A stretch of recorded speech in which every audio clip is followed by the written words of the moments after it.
찬송가 337장으로 찬송하겠습니다. 337장 찬송입니다.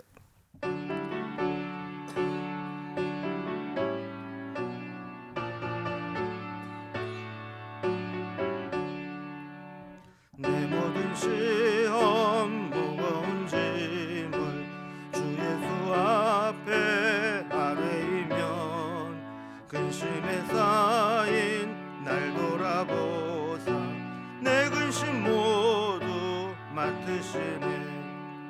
무거운 짐을 나 홀로 지고 견디다 못해 쓰러질 때 불쌍히 여겨 구원해 주리 은혜의 주님 오직 예수.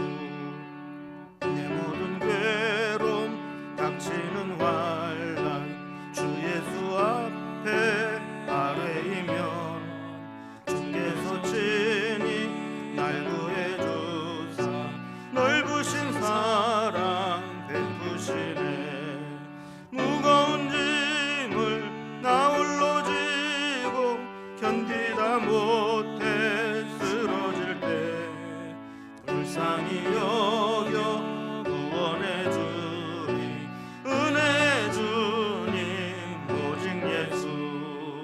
내 짐이 점점 무거워질 때 주 예수 앞에 아뢰이면 주께서 친히 날 구해 주사 내 대신 짐을 져주시네. 무거운 짐을 나 홀로 지고 견디다 못해 쓰러질 때 불쌍히 여겨 구원해 주리 은혜의 주님 오직 예수. 마음의 시험 무서운 죄를 주 예수 앞에 아뢰이면 예수는 나의 능력이 되사 세상을 이길 힘 주시네. 무거운 짐을 나 홀로 지고 견디다 못해 쓰러질 때 불쌍히 여겨 구원해 주리 은혜의 주님 오직 예수. 아멘. 오늘 함께 나눌 하나님 말씀은 구약성경 시편 73편 1절에서 16절까지 말씀입니다. 시편 73편 1절에서 16절까지 구약성경 854면에 있습니다. 이 말씀을 제가 봉독하겠습니다. 하나님이 참으로 이스라엘 중 마음이 정결한 자에게 선을 행하시나 나는 거의 넘어질 뻔하였고 나의 걸음이 미끄러질 뻔하였으니 이는 내가 악인의 형통함을 보고 오만한 자를 질투하였음이로다. 그들은 죽을 때에도 고통이 없고 그 힘이 강건하며 사람들이 당하는 고난이 그들에게는 없고 사람들이 당하는 재앙도 그들에게는 없나니 그러므로 교만이 그들의 목걸이요 강포가 그들의 옷이며 살찜으로 그들의 눈이 솟아나며 그들의 소득은 마음의 소원보다 많으며 그들은 능욕하며 악하게 말하며 높은 데서 거만하게 말하며 그들의 입은 하늘에 두고 그들의 혀는 땅에 두루 다니도다. 그러므로 그의 백성이 이리로 돌아와서 잔에 가득한 물을 다 마시며 말하기를 하나님이 어찌하랴 지존자에게 지식이 있으랴 하는도다. 볼지어다 이들은 악인들이라도 항상 평안하고 재물은 더욱 불어나도다. 내가 내 마음을 깨끗하게 하며 내 손을 씻어 무죄하다 한 것이 실로 헛되도다. 나는 종일 재난을 당하며 아침마다 징벌을 받았도다. 내가 만일 스스로 이르기를 내가 그들처럼 말하리라 하였더라면 나는 주의 아들들의 세대에 대하여 악행을 행하였으리이다. 내가 어쩌면 이를 알까 하여 생각한즉 그것이 내게 심한 고통이 되었더니. 아멘. 우리 매일 성경의 본문이 오늘부터 2월 말까지는 시편 말씀을 묵상하게 되어 있습니다. 그래서 우리 지난번 살펴본 시편 다음 장인 73편부터 2월 말까지 시편의 말씀을 살펴봅니다. 시편 73편은 시편의 5권으로 되어 있는데 세 번째 책인 제3권이 시작되는 장입니다. 그러면서 아삽의 시로 알려진 시입니다. 이 시의 이제 주제는 인생에 중요한 교훈을 준다. 그래서 교훈시라 이렇게 분류가 되기도 하고, 또 악한 자들의 형통함을 보면서 믿음으로 살아가는 의인이 갈등과 고통을 느끼며 탄식하는 탄식시로 구분이 되기도 합니다. 우리는 내가 믿고 있는 이 믿음과 또 현실에서 경험하는 결과들이 달라서 신앙의 회의를 느낄 때가 있습니다. 우리가 믿기로는 악인은 고통을 당하고 의인은 복을 받고 형통해야 할 텐데, 현실에서는 불법과 악을 행하는 자들이 도리어 형통하는 것처럼 보이고, 믿음으로 살겠다고 애쓰고 노력하고 말씀의 원칙대로 산 사람들은 늘 힘겹고 어려운 삶을 살아가는 것처럼 느낄 때가 있다는 것이죠. 시인은 이런 문제를 회피하거나 덮어두지 않고 기도하면서 하나님께 해답을 얻어 나가려고 합니다. 그래서 오늘 본문은 문제 제기하는 내용이 나오고, 다음 시간에 살펴볼 다음 본문은 그것을 신앙적으로 어떻게 해결했는가 하는 것을 다루고 있습니다. 그래서 시편 73편은 오늘 말씀만 보고 다음 본문을 안 보면 그냥 하소연과 한탄, 탄식으로만 끝나고 맙니다. 오늘 본문의 내용을 좀 분류를 해보면, 먼저 1절에서 3절까지는 시인이 이런 문제로 인해서 갈등을 겪고 신앙적 위기를 당하고 있다 하는 탄식이 나옵니다. 왜 그렇게 탄식하느냐? 4절에서 12절 보면 악인의 형통함, 그리고 악인이 형통하니까 교만하게 함부로 입을 놀리는 것, 이런 것을 보면서 고통스럽다는 겁니다. 자, 이런 모습을 보면서 13절에서 16절까지는 실망하게 되고 내적 투쟁을 하게 되었다라는 내용으로 되어 있습니다. 자, 먼저 시인의 갈등과 이 위기, 신앙적 위기를 한번 살펴봅니다. 그러니까 시인은 지금 엄청난 신앙적 갈등과 위기를 겪고 있는 것을 보게 됩니다. 먼저 2절을 먼저 봅니다. 나는 거의 넘어질 뻔하였고 나의 걸음이 미끄러질 뻔하였으니 그랬습니다. 지금 겨우 안 넘어지려고 버티고 있고, 또 미끄러지지 않으려고 지금 겨우겨우 좀 붙잡고 있지만, 그 정도로 지금 곧 넘어지고 미끄러질 뻔한 만큼 심각한 갈등을 느끼고 있다는 겁니다. 그 이유는 믿음과 현실 사이에서 느끼는 괴리감 때문입니다. 자, 먼저 시인의 믿음을 고백합니다. 1절에 하나님이 참으로 이스라엘 중 마음이 정결한 자에게 선을 행하시나 그랬습니다. 그러니까 시인이 믿기로는 하나님은 마음이 정결한 자, 의로운 자에게 선을 행하시는 분이라는 겁니다. 그런데 현실은 정반대처럼 보인다는 거죠. 3절을 보면 이는 내가 악인의 형통함을 보고 오만한 자를 질투하였음이로다 그랬습니다. 자, 악인이 형통한 것, 게다가 잘 나간다고 오만하기까지 하는 것, 이런 것을 보면서 엄청난 신앙적 회의를 느끼게 된다라는 것이죠. 그래서 두 번째 단락을 보면 이제 악인의 형통과 그들의 교만의 모습이 어떻게 나타나는가를 이제 구체적으로 표현을 합니다. 4절과 5절을 보면, 자, 그들은 죽을 때에도 고통이 없고 그 힘이 강건하며 사람들이 당하는 고난이 그들에게는 없고 사람들이 당하는 재앙도 그들에게는 없나니 그랬습니다. 자, 우리는 적어도 믿음으로 산 사람에게 큰 상급이 내리고 이러는 것은 둘째 치더라도 적어도 인과응보가 작동되는 세상이 정상적인 세상이라고 믿어집니다.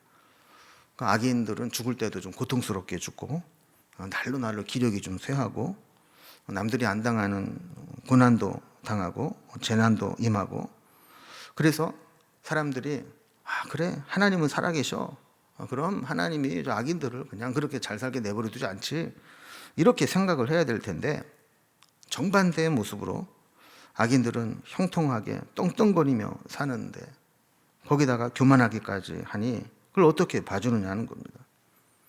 여러분, 사실 실제로 보면 악인들은 악을 행하고 악과 결탁하면서 모아둔 돈과 권력으로 방어막을 치고 있기 때문에 겉으로 보기에는 보통 사람들보다 훨씬 더 부유하고 풍요롭고 안전하고 평안한 삶을 사는 것처럼 보일 수 있습니다. 여러분, 악인이 형통한 것은 더 큰 악을 용인하고 악을 행하는 자에게 용기를 주는 것과 같은 것이죠. 그래서 악으로 이룬 성공과 형통으로 악인들은 교만이 하늘을 찌르게 됩니다. 6절과 7절을 보면 그러므로 교만이 그들의 목걸이요 강포가 그들의 옷이며 살찜으로 그들의 눈이 솟아나며 그들의 소득은 마음의 소원보다 많으며 그랬습니다. 여러분, 악인이 성공을 하면 부끄러워야 됩니다. 정상적이지 않은 비정상적인 방법으로 부를 획득하고 권력을 얻고 세상에서 형통하게 되면 부끄러워해야 되죠. 그런데 오히려 교만하고 강포하고 거만한 눈빛으로 다른 사람들을 내려다보고 지속적으로 악을 행합니다. 그러면서도 소득은 마음으로 생각한 것, 계산한 것보다 훨씬 더 많아집니다. 부정한 방법으로 부를 획득하고 점점 더 소득이 늘어나는 것이죠. 이러한 결과들이 지속되게 되면 결국에는 오만방자해지게 되고 그것이 악한 말로 표현되게 됩니다. 8절과 9절을 보면 그들은 능욕하며 악하게 말하며 높은 데서 거만하게 말하며 그들의 입은 하늘에 두고 그들의 혀는 땅에 두루 다니도다 그랬습니다. 여기 보면 능욕한다, 악하게 말한다, 거만하게 말한다, 입을 하늘에 둔다, 땅은 혀에 두루 다닌다. 이게 다 말과 연결된 것들입니다. 악한 자들의 말은 사람들에게는 능욕하고 조롱하고 거만하게 말하는 것으로 나타납니다. 그리고 하나님에 대해서는 신성모독과 방자한 말로 나타나게 됩니다. 그래서 하늘의 하나님께 또 땅에 있는 사람들에게 못된 말들, 악한 말들을 쏟아내면서도 죄책감을 느끼지 못한다는 것이죠. 악하고 교만한 자들이 하는 말을 한 가지 인용합니다. 10절, 11절을 보면 그러므로 그의 백성이 이리로 돌아와서 잔에 가득한 물을 다 마시며 말하기를 하나님이 어찌하랴 지존자에게 지식이 있으랴 하는도다 그랬습니다. 그의 백성들이 잔에 가득한 물을 다 마셨다라고 하는 것은 다니면서 악을 행하고 악으로 모을 수 있는 부정한 재물들은 다 모으고 악으로 행할 수 있는 모든 일들은 다 갈증을 느끼듯이 그렇게 다 했다라는 거예요. 자, 그리고 나서 뭐라고 얘기를 하느냐? 하나님이 어찌 알랴? 지존자에게 지식이 있으랴. 이렇게 이야기를 했다라는 겁니다. 그러니까 정말 하나님이 계시다면 어떻게 이런 일을 방치할 수 있겠느냐? 정말 하나님이 살아계신다면 나같이 악한 방식으로 형통하고 부자가 된 사람들을 그냥 내버려 두겠느냐? 이러면서 신성모독의 방자한 말을 하는 것이죠. 결국 믿음의 사람이 받아들일 수 없는 현실 앞에서 탄식하며 또 차오르는 분노를 폭발하고 맙니다. 그래서 12절에 뭐라고 얘기하냐면 볼지어다 이들은 악인들이라도 항상 평안하고 재물은 더욱 불어나도다 그랬습니다. 그러니까 고상하게 표현을 했지만 속마음은 그런 겁니다. 세상이 왜 이래? 악인들은 좀 고생하고 망하고 악한 일에 대한 대가를 좀 치러야 되는데 왜 그들은 항상 평안하고 재물은 계속 불어나고 왜 계속 형통한 거야? 하나님 이거 어떻게 해야 되는 겁니까? 이걸 어떻게 받아들여야 되는 겁니까? 도저히 이해할 수 없고 받아들일 수 없다라고 하는 탄식을 하나님 앞에 폭발하면서 내뱉는 겁니다. 여러분 오늘 이제 제목이 악인의 형통, 의인의 고통인데 이렇게 악인이 형통하게 되면 의인은 고통을 당하게 됩니다. 그래서 이런 현실을 보면서 세 번째 단락을 보면 시인은 실망하게 되고 깊은 내적 갈등과 투쟁을 겪게 됩니다. 자, 악인의 형통의 문제가 해결되지 않으니까 시인은 허탄한 마음을 금할 길이 없습니다. 지금까지는 자신이 믿음으로 의롭게 살아오려고 한 것이 그래도 이것이 옳은 길이다 생각을 했는데 자신은 계속 이렇게 고통을 당하고 악인들은 계속 형통하는 것을 보면서 믿음으로 산다는 것, 의롭게 살려고 하는 것이 무슨 의미가 있는가 이런 생각이 된다라는 것이죠. 13절에 보면 내가 내 마음을 깨끗하게 하며 내 손을 씻어 무죄하다 한 것이 실로 헛되도다. 여러분 우리도 신앙생활 하면서 신앙생활하는 게 무슨 의미가 있나? 이렇게 남들과 똑같이 고통을 당하고 믿음으로 산다고 하면서 일이 안 풀리고 그러면 이게 뭐 무슨 의미가 있나? 이런 이제 생각을 할 수 있지 않겠습니까? 시인도 마찬가지입니다. 내가 믿음으로 산다고 이렇게 한 거 실로 헛되도다 이렇게 고백하는 겁니다. 악인의 형통과 비교해 볼 때 자신의 현실을 바라보면 이런 한탄이 나올 수밖에 없다는 겁니다. 14절에 보면 나는 종일 재난을 당하며 아침마다 징벌을 받았도다 그럽니다. 악인의 형통함에 비하면 믿음으로 사는 나 자신의 현실은 마치 재난을 당하고 아침마다 징벌을 받는 것과 같다라는 겁니다. 내 삶의 어려움은 지속되는데 아무리 하나님께 기도하고 도우심을 구해도 해결의 실마리는 보이지 않고 매일 아침을 맞이하는 것이 징벌을 당하는 것처럼 느껴지고 또 종일 재난 속에 있는 것과 같다라는 겁니다. 과장된 표현처럼 보이지만 악인의 형통함을 보면서 이런 상대적인 박탈감, 상대적인 비참함은 더 컸던 것이죠. 15절에 보면 내가 만일 스스로 이르기를 내가 그들처럼 말하리라 하였더라면 나는 주의 아들들의 세대에 대하여 악행을 행하였으리이다 그랬습니다. 시인은 지금 어디까지 왔느냐 하면 지금이라도 악인처럼 살아볼까? 악인들이 저렇게 오만방자하게 떠버리고 다니는 것처럼 나도 그렇게 한번 살아볼까? 이런 충동을 느끼고 있다는 겁니다. 그래서 마음 한 번만 달리 먹으면 이렇게 살아갈 수도 있다는 것이죠. 그러나 시인은 이런 상황 가운데서도 믿음을 지키려고 부단히 애를 씁니다. 만약에 그렇게 욱하는 마음으로 악인처럼 함부로 말하고 함부로 행동하고 다니면 결국 그것은 주의 아들들의 세대라고 표현된 믿음의 후손들, 믿음의 후배들에게 악을 행하게 하는 결과가 된다라는 겁니다. 여기에 믿음의 사람의 사명이 있거든요. 믿음의 사람은 아무리 힘들어도 그 믿음의 자리를 지키고 믿음의 방식을 고수하고 믿음으로 살아가는 모습을 보여주면서 마지막에 하나님이 믿음의 사람을 어떻게 형통하게 하시는가를 보여주는 산 증인이 되어야 합니다. 지금 당장 힘들다고 해서 그 믿음의 길을 포기하고 악한 길로 또 사람의 방식으로 그렇게 살아가서는 안 된다는 것이죠. 그러니 시인의 이 고민과 갈등이 얼마나 컸겠어요.